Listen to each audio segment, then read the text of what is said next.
जहाँ पर हमने पिछले सेशन में बात किया था फिजिकल पेन के लिए, जहाँ हमने बैक एक से रिलेटेड प्रॉब्लम एड्रेस किया था। इस बार हम इमोशनल लेवल के थ्रू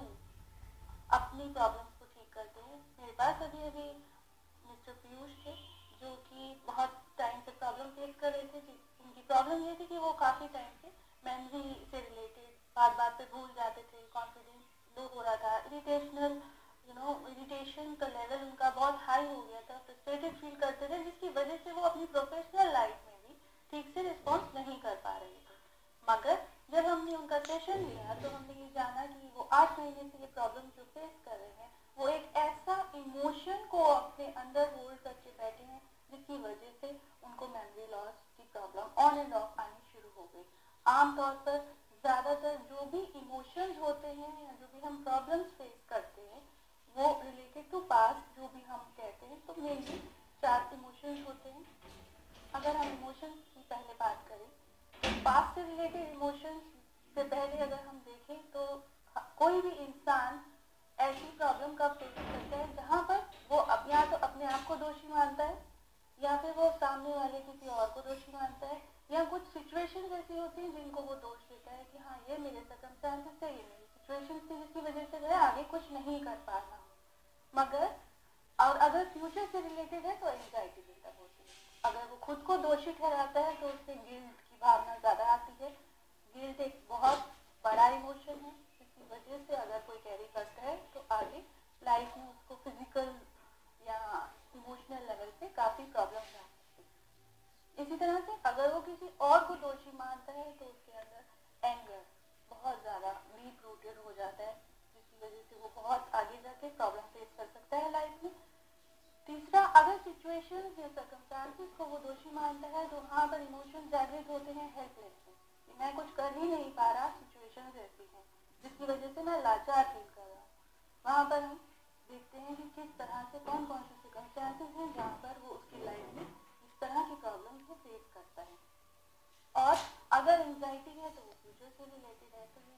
जो 4 इमोशंस हैं जिसकी वजह से अगर हम इमोशंस की बात करते हैं तो इंसान एक लाइफ में जो भी प्रॉब्लम फेस करता है मेजर यही इमोशंस होते हैं। अभी जब हमने मिस्टर पीयूष के साथ सेशन लिया थेरेपी में, हमें पता लगा क्या कारण था उनका बार बार पर डेली बेसिस पे वो बातें भूल जाते हैं, उनका कॉन्फिडेंस लूज हो रहा था, वो क्यों इतने ज़्यादा इरिटेट रहते थे, क्यों इतने फ्रस्ट्रेटेड रहते थे, जिन सबका असर उनकी प्रोफेशनल लाइफ पर पड़ रहा था। थेरेपी में हमें ये पता लगा कि 8 महीने पहले उनके ऑफिस में किसी कलीग के साथ कोई ऐसी बात हो गई थी जिससे उनको बहुत गुस्सा आया था, मगर वो उस टाइम पर वो रिएक्ट नहीं कर पाए थे, गुस्सा नहीं निकाल पाए थे, और उन्होंने ये फीलिंग्स जो ये इमोशंस थे अपने अंदर होल्ड कर लिए, सप्रेस कर लिए, जिसकी वजह से वो सप्रेशन धीरे धीरे धीरे धीरे बढ़ता चला गया और वो फीलिंग इतनी ज़्यादा स्ट्रॉन्ग हो गई कि वो मेंटल रूप में मेमोरी लॉस के रूप में नजर आने लगी। थेरेपी में जैसे जैसे हम उनको उस इवेंट पर लेके गए तो रियलाइज हुआ उन्हें कि मुझे मन कर रहा है कि मैं इस आदमी को कुछ जवाब दूं। मैं उस टाइम नहीं बोल पाया लेकिन मैं बोलना चाहता था।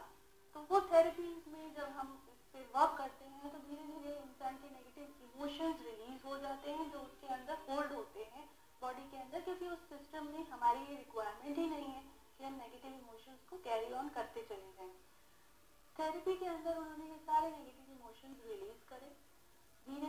धीरे उनको पॉजिटिव में बदला और आहिस्ता आहिस्ता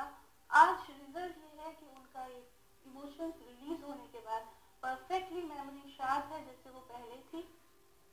कॉन्फिडेंस लेवल बढ़ गया है और उनको अब प्रोफेशनल ग्रोथ में कोई प्रॉब्लम नहीं है, किसी तरह की वो प्रॉब्लम फेस नहीं कर रही है। तो इसी तरह हिप्नोथेरेपी हमें हर लेवल में जहाँ पर हमें लगता है कि कहीं ना कहीं इमोशंस के बेसिस पर कुछ भी प्रॉब्लम आ सकती है, चाहे वो फिजिकल हो, मेंटल हो, इमोशनल हो, लाइफ की हर तरह से हम प्रॉब्लम्स को सॉल्व कर सकते हैं। तो ये हमारा था इमोशनल बेसिस पे मेंटल लेवल पे क्या प्रॉब्लम हो रही है जो हमने हिप्नोथेरेपी के जरिए इशू को रिजॉल्व किया। हिप्नोथेरेपी के जरिए हम कोई इशू तक पहुंच सकते हैं। रीजन सबसे पहले कोई भी इशू का कारण जो ओरिजिन होता है इंसान का एक नेगेटिव थॉट होता है। फॉर एग्जाम्पल अगर हम मिस्टर पीयूष की बात ही करते हैं तो उस टाइम उनके दिमाग में एक बात आई होगी कि मैंने इसको जवाब नहीं दिया, उसने मुझे ये बोल कैसे दिया, कैसे उसकी हिम्मत हुई मुझे ये सब बोलने की। पहला थॉट कि मैं कुछ कर नहीं पाया, उसके बेसिस पे उनके इमोशंस रिलीज हुए कि मैंने ये क्यों नहीं किया। Now I am feeling sad, मुझे अपने ऊपर ही गुस्सा आ रहा है कि क्यों मैंने जवाब नहीं दिया। इमोशंस जनरेट हुए, धीरे धीरे उनकी एनर्जीज डिस्टर्ब हुई और इसी तरह से उनको मेमोरी लॉस होने की प्रॉब्लम शुरू हुई। तो जैसे जैसे हम डीपर लेवल में जाएंगे, सबकॉन्शियस माइंड के अंदर ये सारी बातें होती हैं और हिप्नोथेरेपी में हम सबकॉन्शियस माइंड पर ही वर्क करते हैं, जहाँ पर हमें किसी भी प्रॉब्लम का रूट कॉज पता लग जाता है इमोशनल फ्रंट पे, और वहीं से ही हम उसको डील करते हुए उसको कैरी फॉरवर्ड करते हैं, सो दैट कोई भी प्रॉब्लम हो वो पूरी तरह से रिजॉल्व हो जाए, जड़ से ही प्रॉब्लम ठीक हो जाए। हिप्नोथेरेपी को कोई भी इंसान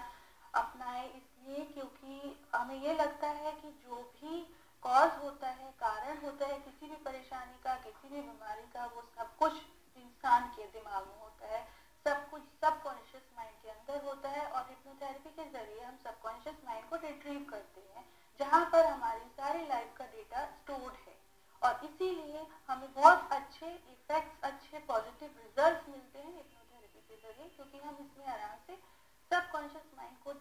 पढ़ कर रिट्रीव करके इंसान के अंदर जो जो भी प्रॉब्लम्स है उसका इलाज कर सकते हैं। तो देखो